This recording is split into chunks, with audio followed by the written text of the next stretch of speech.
नमस्कार दोस्तों, मैं हूं नुवैद खान एडवोकेट और आज का टॉपिक है दिल्ली हाई कोर्ट ने पीएम केयर्स फंड की जानकारी मांगने वाली याचिका पर सुनवाई करने से इनकार किया। दिल्ली हाई कोर्ट की डिवीज़न बेंच ने बुधवार को एक जनहित याचिका पर सुनवाई करने से इनकार कर दिया, जिसमें पीएम केयर्स फंड के धन के स्रोत और उसके उपयोग की जानकारी का खुलासा करने की मांग की गई थी।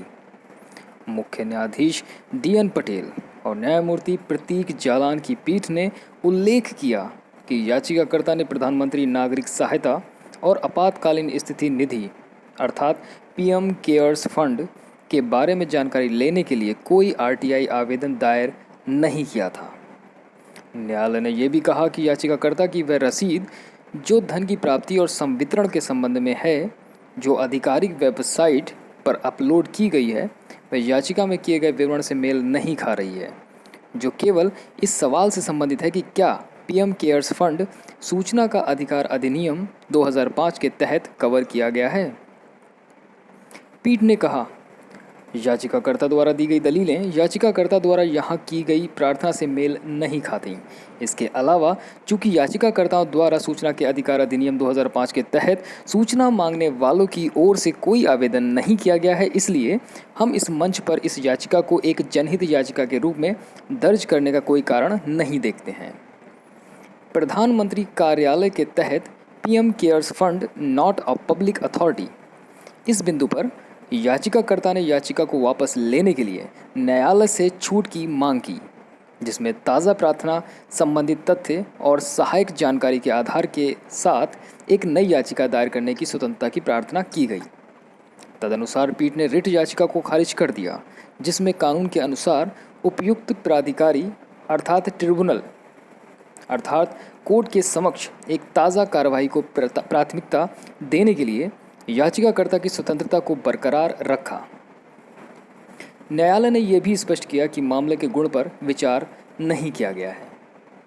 पृष्ठभूमि: याचिका डॉक्टर सुरेंद्र सिंह हुड्डा ने एडवोकेट आदित्य हुड्डा के माध्यम से दायर की थी। पीएम कार्यालय ने एक RTI आवेदन पर दिए गए जवाब में कहा था कि सूचना का अधिकार अधिनियम 2005 की धारा 2H के तहत पीएम केयर्स फंड सार्वजनिक प्राधिकरण नहीं है।